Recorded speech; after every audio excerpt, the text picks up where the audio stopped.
Chapter 19. The Third Attack. Now that this treasure, which had so long been the object of the Abbé's meditations, could ensure the future happiness of him whom Feria really loved as a son, it had doubled its value in his eyes, and every day he expatiated on the amount, explaining to Dantes all the good which, with 13 or 14 millions of francs, a man could do in these days to his friends. And then Dantes's countenance became gloomy, for the oath of vengeance he had taken recurred to his memory, and he reflected how much ill, in these times, a man with 13 or 14 millions could do to his enemies. The Abbé did not know the island of Monte Cristo, but Dantes knew it and had often passed it, situated 25 miles from Pianosa, between Corsica and the island of Elba, and had once touched there. This island always had been, and still is, completely deserted. It is a rock of almost conical form, which looks as though it had been thrust up by volcanic force from the depth to the surface of the ocean. Dantes drew a plan of the island for Feria, and Feria gave Dantes advice as to the means he should employ to recover the treasure. But Dantes was far from being as enthusiastic and confident as the old man. It was past a question now that Feria was not a lunatic, and the way in which he had achieved the discovery, which had given rise to the suspicion of his madness, increased Edmond's admiration of him. But at the same time, Dantes could not believe that the deposit, supposing it had ever existed, still existed. And though he considered the treasure as by no means chimerical, he yet believed it was no longer there. However, as if fate resolved on depriving the prisoners of their last chance and making them understand that they were condemned to perpetual imprisonment, a new misfortune befell them. The gallery on the seaside, which had long been in ruins, was rebuilt. They had repaired it completely and stopped up with vast masses of stone the hole Dantes had partly filled in.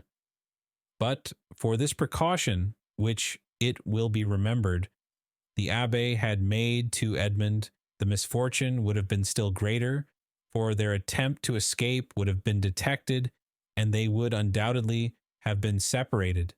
Thus a new, a stronger, and more inexorable barrier was interposed to cut off the realization of their hopes. "You see," said the young man with an air of sorrowful resignation to Feria, "that God deems it right to take from me any claim to merit for what you call my devotion to you. I have promised to remain forever with you, and now I could not break my promise if I would. The treasure will be no more mine than yours, and neither of us will quit this prison. But my real treasure is not that, my dear friend, which awaits me beneath the somber rocks of Monte Cristo. It is your presence, our living together 5 or 6 hours a day, in spite of our jailers. It is the rays of intelligence you have elicited from my brain, the languages you have implanted in my memory, and which have taken root there with all their philological ramifications. These different sciences that you have made so easy to me by the depth of the knowledge you possess of them, and the clearness of the principles to which you have reduced them. This is my treasure, my beloved friend, and with this you have made me rich and happy. Believe me, and take comfort. This is better for me than tons of gold and cases of diamonds, even were they not as problematical as the clouds we see in the morning floating over the sea, which we take for terra firma, and which evaporate and vanish as we draw near to them. To have you as long as possible near me, to hear your eloquent speech, which embellishes my mind, strengthens my soul, and makes my whole frame capable of great and terrible things. If I should ever be free, so fills my whole existence that the despair to which I was just on the point of yielding when I knew you has no longer any hold over me, and this is my fortune, not chimerical, but actual. I owe you my real good, my present happiness, and all the sovereigns of the earth, even Caesar Borgia himself, could not deprive me of this. Thus, if not actually happy, yet the days these two unfortunates passed together went quickly. Feria, who for so long a time had kept silence as to the treasure, now perpetually talked of it. As he had prophesied would be the case, he remained paralyzed in the right arm and the left leg, and had given up all hope of ever enjoying it himself. But he was continually thinking over some means of escape for his young companion, and anticipating the pleasure he would enjoy. For fear the letter might be some day lost or stolen, he compelled Dantes to learn it by heart, and Dantes knew it from the first to the last word. Then he destroyed the second portion, assured that if the first were seized, no one would be able to discover its real meaning. Whole hours sometimes passed while Feria was giving instructions to Dantes, instructions which were to serve him when he was at liberty. Then, once free from the day and hour and moment when he was so, he could have but one only thought, which was to gain Monte Cristo by some means, and remain there alone under some pretext which would arouse no suspicions, and once there, to endeavor to find the wonderful caverns and search in the appointed spot, be it remembered, being the farthest angle in the second opening. In the meanwhile, the hours passed, if not rapidly, at least tolerably. Feria, as we have said, without having recovered the use of his hand and foot, had regained all the clearness of his understanding, and had gradually, besides the moral instructions we have detailed, taught his youthful companion the patient and sublime duty of a prisoner who learns to make something from nothing. They were thus perpetually employed, Feria, that he might not see himself grow old, Dantes for fear of recalling the almost extinct past, which now only floated in his memory like a distant light wandering in the night.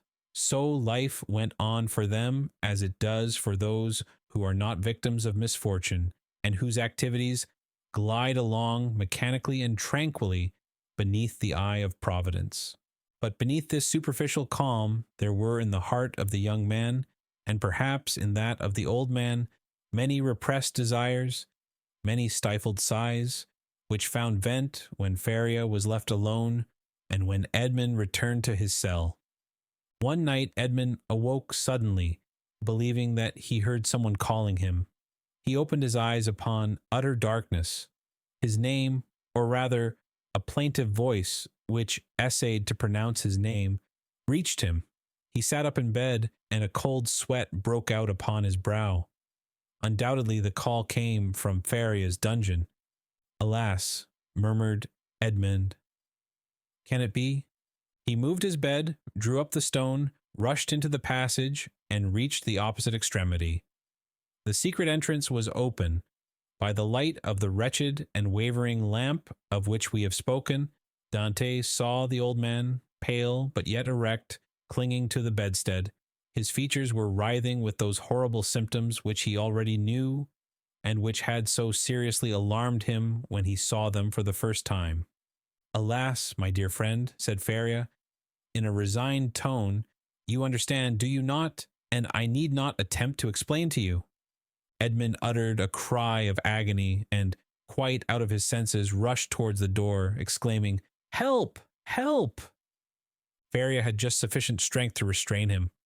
"Silence," he said, "or you are lost. We must now only think of you, my dear friend, and so act as to render your captivity supportable or your flight possible. It would require years to do again what I have done here, and the results would be instantly destroyed if our jailers knew we had communicated with each other. Besides, be assured, my dear Edmund, the dungeon I am about to leave will not long remain empty. Some other unfortunate being will soon take my place, and to him you will appear like an angel of salvation. Perhaps he will be young, strong, and enduring, like yourself, and will aid you in your escape, while I have been but a hindrance. You will no longer have half a dead body tied to you as a drag to all your movements. At length, Providence has done something for you. He restores to you more than he takes away, and it was time I should die." Edmund could only clasp his hands and exclaim, "Oh, my friend, speak not thus." And then, resuming all his presence of mind, which had for a moment staggered under this blow, and his strength, which had failed at the words of the old man, he said, "Oh, I have saved you once, and I will save you a second time." And raising the foot of the bed, he drew out the phial, still a third filled with the red liquor. "See," he exclaimed, "there remains still some of the magic draught. Quick, quick! Tell me what I must do this time. Are there any fresh instructions? Speak, my friend, I listen." "There is not a hope," replied Faria, shaking his head. "But no matter. God wills it that man whom he has created, and in whose heart he has so profoundly rooted the love of life, should do all in his power to preserve that existence, which, however painful it may be, is yet always so dear." "Oh, yes, yes," exclaimed Dantes, "and I tell you that I will save you yet." "Well, then try. The cold gains upon me. I feel the blood flowing toward my brain. These horrible chills, which make my teeth chatter and seem to dislocate my bones, begin to pervade my whole frame. In 5 minutes the malady will reach its height, and in a quarter of an hour there will be nothing left of me but a corpse." "Oh," exclaimed Dantes, his heart wrung with anguish, "do as you did before, only do not wait so long. All the springs of life are now exhausted in me, and death," he continued, looking at his paralyzed arm and leg, "has but half its work to do. If, after having made me swallow 12 drops instead of 10, you see that I do not recover, then pour the rest down my throat. Now lift me on my bed, for I can no longer support myself." Edmund took the old man in his arms and laid him on the bed. "And now, my dear friend," said Faria, "sole consolation of my wretched existence, you whom heaven gave me somewhat late, but still gave me, a priceless gift, and for which I am most grateful, at the moment of separating from you forever, I wish you all the happiness and all the prosperity you so well deserve. My son, I bless thee." The young man cast himself on his knees, leaning his head against the old man's bed. "Listen now to what I say in this my dying moment. The treasure of the Spadas exists. God grants me the boon of vision unrestricted by time or space. I see it in the depths of the inner cavern.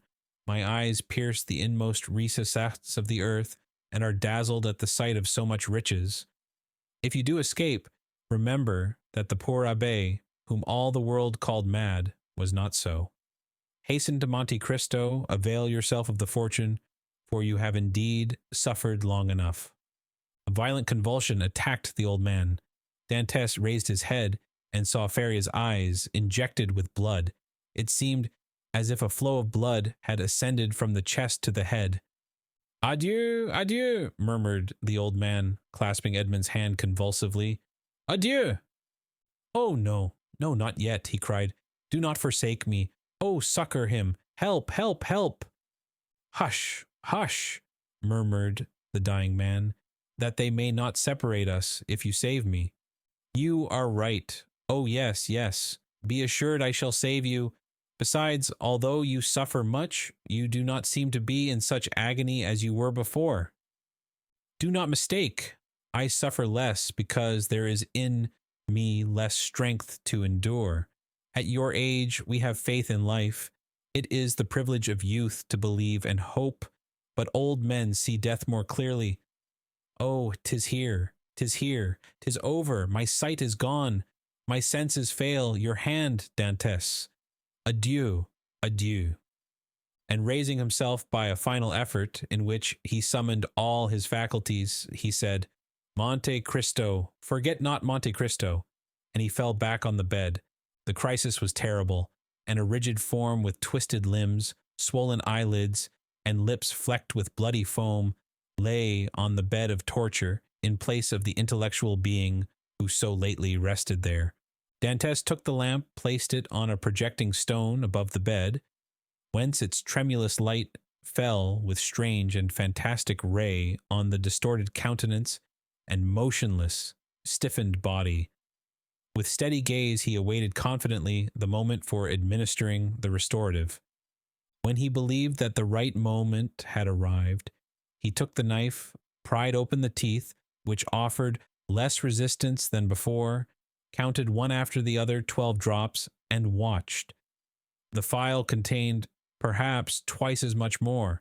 He waited 10 minutes, a quarter of an hour, half an hour. No change took place. Trembling, his hair erect, his brow bathed with perspiration, he counted the seconds by the beating of his heart. Then he thought it was time to make the last trial, and he put the phial to the purple lips of Feria, and without having occasion to force open his jaws, which had remained extended, he poured the whole of the liquid down his throat. The draught produced a galvanic effect. A violent trembling pervaded the old man's limbs. His eyes opened until it was fearful to gaze upon them.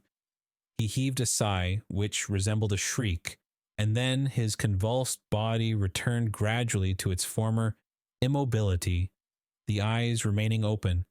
Half an hour and a half elapsed, and during this period of anguish, Edmund leaned over his friend, his hand applied to his heart, and felt the body gradually grow cold, and the heart's pulsation become more and more deep and dull, until at length it stopped. The last movement of the heart ceased, the face became livid, the eyes remained open, but the eyeballs were glazed. It was 6 o'clock in the morning, the dawn was just breaking, and its feeble ray came into the dungeon, and paled the ineffectual light of the lamp. Strange shadows passed over the countenance of the dead man, and at times gave it the appearance of life. While the struggle between day and night lasted, Dante still doubted, but as soon as the daylight gained the preeminence, he saw that he was alone with a corpse. Then an invincible and extreme terror seized upon him, and he dared not again press the hand that hung out of bed.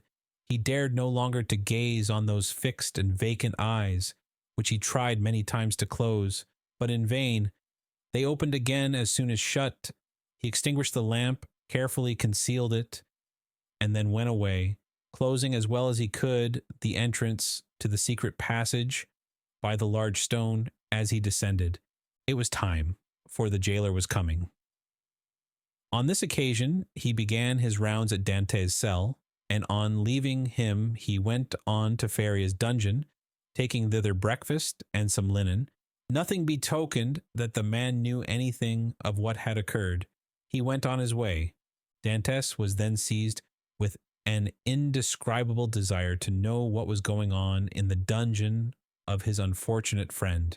He therefore returned by the subterraneous gallery and arrived in time to hear the exclamations of the turnkey, who called out for help. Other turnkeys came, and then was heard the regular tramp of soldiers. Last of all came the governor. Edmund heard the creaking of the bed as they moved the corpse, heard the voice of the governor, who asked them to throw water on the dead man's face. And seeing that, in spite of this application, the prisoner did not recover, they sent for the doctor. The governor then went out, and words of pity fell on Dante's listening ears, mingled with brutal laughter. "Well, well," said one, "the madman has gone to look after his treasure. Good journey to him. With all his millions he will not have enough to pay for his shroud," said another. "Oh," added a third voice, "the shrouds of the Chateau d'If are not dear." "Perhaps," said one of the previous speakers, "as he was a churchman, they may go to some expense in his behalf. They may give him the honors of the sack." Edmund did not lose a word, but comprehended very little of what was said. The voices soon ceased, and it seemed to him as if everyone had left the cell. Still, he dared not to enter, as they might have left some turnkey to watch the dead. He remained therefore mute and motionless, hardly venturing to breathe. At the end of an hour, he heard a faint noise, which increased. It was the governor who returned, followed by the doctor and other attendants. There was a moment's silence. It was evident that the doctor was examining the dead body. The inquiries soon commenced. The doctor analyzed the symptoms of the malady to which the prisoner had succumbed, and declared that he was dead. Questions and answers followed in a nonchalant manner that made Dantes indignant, for he felt that all the world should have for the poor abbé a love and respect equal to his own. "I am very sorry for what you tell me," said the governor, replying to the assurance of the doctor that the old man is really dead, for he was a quiet, inoffensive prisoner, happy in his folly, and required no watching. "Ah," added the turnkey, "there was no occasion for watching him. He would have stayed here 50 years, I'll answer for it, without any attempt to escape."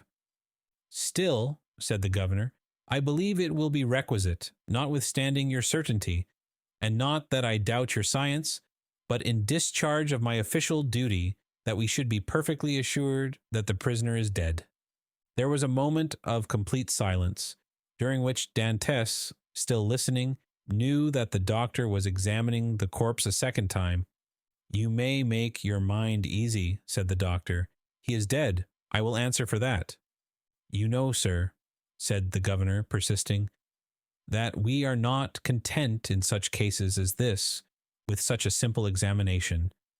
In spite of all appearances, be so kind, therefore, as to finish your duty by fulfilling the formalities described by law." "Let the irons be heated," said the doctor, "but really it is a useless precaution." This order to heat the irons made Dantes shudder. He heard hasty steps, the creaking of a door, people going and coming, and some minutes afterwards a turnkey entered, saying, "Here's the brazier, lighted." There was a moment's silence, and then was heard the crackling of burning flesh, of which the peculiar and nauseous smell penetrated even behind the wall where Dantes was listening in horror. The perspiration poured forth upon the young man's brow, and he felt as if he should faint. "You see, sir, he is really dead," said the doctor. "This burn in the heel is decisive. The poor fool is cured of his folly and delivered from his captivity." "Wasn't his name Faria?" inquired one of the officers who accompanied the governor. "Yes, sir, and, as he said, it was an ancient name. He was, too, very learned and rational enough on all points which did not relate to his treasure, but on that, indeed, he was intractable." "It is the sort of malady which we call monomania," said the doctor. "You had never anything to complain of?" said the governor to the jailer who had charge of the abbé. "Never, sir," replied the jailer, "never. On the contrary, he sometimes amused me very much by telling me stories. One day, too, when my wife was ill, he gave me a prescription which cured her."